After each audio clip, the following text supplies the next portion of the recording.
was talked about, or I guess the first thing that was talked about in terms of narratives, aside from general it being out in the media, if you go back, fast forward, rewind, I should say.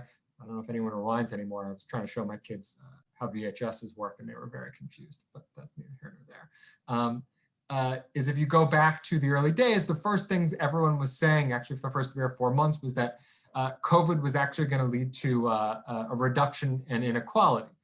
So you can find these articles all over the place, and here I've just cited 2. I think at this point we've all decided that's probably not going to happen, but that was what was actually talked about. And again, this goes to a model of the Black Death very clearly, right? This model is based on some evidence from the Black Death itself. This is put together by an economic historian, Guido Alfani, who then connects it to Thomas Piketty's famous work on the 20th century. And what you can see here, I've circled, putting his economic data together. On the y-axis, you have the amount of wealth the top 1% owns across history. And what you can see when the Black Death breaks out is that there's a reduction in what the top 1% owns from about 65 to about 55%, right? This is the drop in wealth inequality that people were, quote unquote, looking for in the early days of COVID. Now, the problem with this at a just very general ethical level is if you want to get a 10% reduction, you have to kill half the population of an entire continent and region. That seems to me not a trade-off worth making. But you know, others can decide what they want. But the other thing to point out in this is that this is the only example that I've ever found in history that this actually happens, right? So that, as you can see, there's a constant series of outbreaks that actually happen all along this curve here, and nothing really seems to change whatsoever.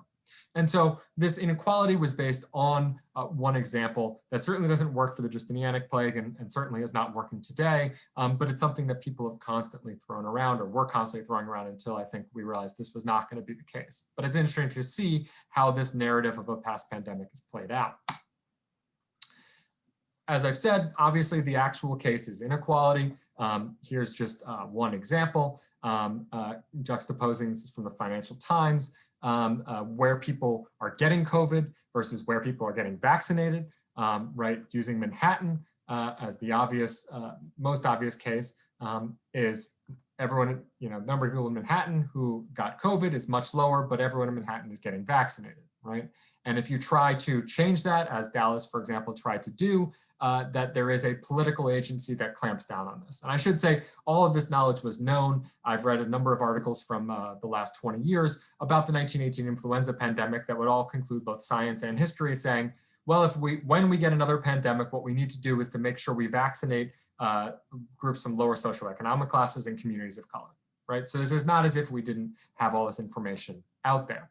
There's also a peculiar thing that's happening in Staten Island that I'm sure some of you would be interested to know, that we would be interested to dig into the data as well. The second narrative that came out is this hope narrative, right? That once this is over, life will get better and somehow get more wonderful. How that mechanism works is never explained. When it comes to the Black Death, it's because the Black Death is then said to lead directly to the Renaissance. The problem with this explanation, that again showed up all over the place, is that there are a series of plague outbreaks that happen in Italy, where the Renaissance, quote unquote, is the strongest, is the most famous, and they're happening at the same time, right? So that there isn't a direct causal link there, right? But that was often thrown out, right? We would want some lessons to learn, wealth inequality, and then hope for the future.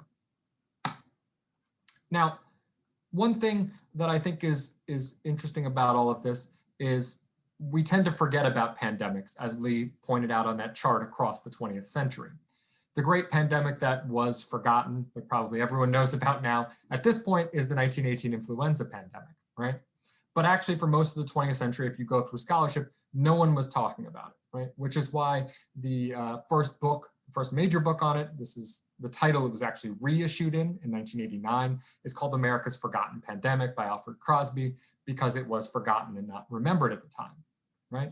That the 1918 influenza pandemic didn't seem to have, as far as he could reconstruct, and I think people are trying to nuance this now, but didn't seem to have profound economic, social, cultural, or political impacts, right? And one explanation of this that's actually pretty clear, which I'll use to today, is how quickly other events, politics and other things, drive essentially pandemics actually out of the news. And the most obvious way I can point this out, and I realize this actually very quickly, was here's from the COVID tracking project run by the Atlantic on number of deaths and cases and these types of things they've been doing for about a year now. And I put up the January, February, March statistics. The C and the D are outliers when data was dumped in. But as you can see, the peak, as we all now know, God willing, was in January and February, right? And the two highest ones, or two of the higher ones at the top 5 probably that I've circled on the chart, were actually January 6th and January 7th, right? Now, if you look in the New York Times on those days, that you find anything about COVID really above the fold, as it were, to use that anachronistic idea, about COVID. You didn't, right? Because this was during the Capitol insurrection and the assault on the Capitol. And so you can see politics driving out COVID already right there at the time. One way to address this is what's actually been done quite well during COVID, which are local stories and local memories. So there's a whole number of projects that have been put together. Here's just one to tell the stories of the people who've passed away. This is something that wasn't done for the 1918 influenza pandemic until the last 10 or 12 years or so. And this is a really important way, I think, of memorializing the pandemic at a local level, rather than just looking at these giant macro changes. So to conclude and to summarize kind of what we've said, since I know we've covered a huge amount of ground to an extent, we've pointed out the weak evidence for the maximalist view interpretation of the Justinianic Plague. We've looked at how there are a few medium and long-term direct causal effects of the Justinianic Plague. And we've looked at how this is attached very much to infectious disease histories of the last 20 and 30 years, as Lee pointed out. And then I pointed out a few of the uncritical equivalencies in pandemics between past and present. So what I'll say in conclusion, and before we open up the floor, is we have to stop linking pandemics in the past to many of these grand narratives that decline, because they tend to get us off the hook and make us, people living now today in the 21st century, think we're somehow more advanced and we'll have better outcomes than the people in the past. And while we do certainly have better medical knowledge than someone in the 6th century, it hasn't actually led to profound changes, right? We've still had huge numbers of unnecessary deaths because we had the knowledge and we simply refused to act. And that the black box of pandemics in the past of causing change just as today tells us actually little about the social and cultural experience of the past or even of our present. Pandemics don't just do things, right? Their impact is based on how we react to disease in a certain social context and what our priorities are, which can at least we can try to control to make a better future. So with that, I'll conclude and stop sharing and turn it over to Eric and Joe. Fantastic. Thank you, Lee. Thank you, Merle, very, very much for your wonderful and lively lecture, very thought-provoking. I should also point out that, for example, Lee is speaking to us from Jerusalem, so it's late night in Jerusalem. So I'm very, very grateful to both of you sharing this incredibly interesting, cutting-edge research with us today. I find this particularly interesting, as you both know. We've talked a lot about the plague, the Justinianic Plague, given my own expertise in Byzantine late antique history and especially the archaeology of Byzantine Anatolia. So it's really fascinating and an interest in the archaeology of plague as well, as we all know.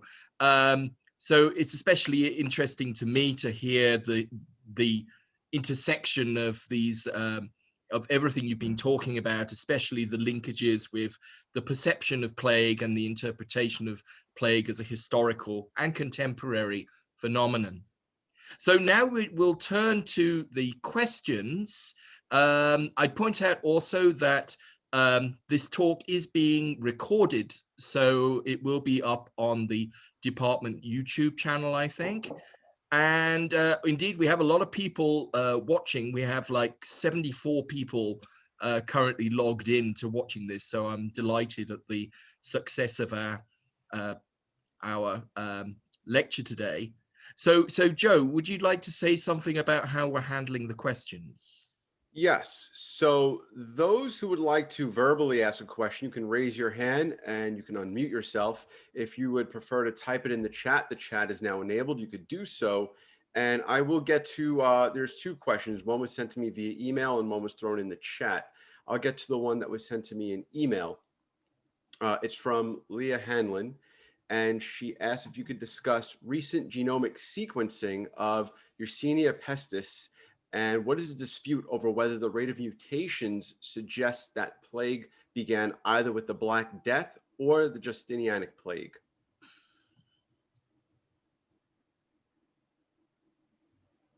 Yeah, so Lee, do you want to go first? Or do you want me to go? I'll give an overview and then maybe you can go into specifics. So the question is particularly about, as Lee hinted at, the new scientific cutting edge of plague research is that we now can test remains, so human remains, to see if they had plague. And this is done in very expensive ways in scientific labs. But essentially you take the teeth which survive, if you drill down into them, you can pull out remnants of the bacterium from victims. So that's how that works.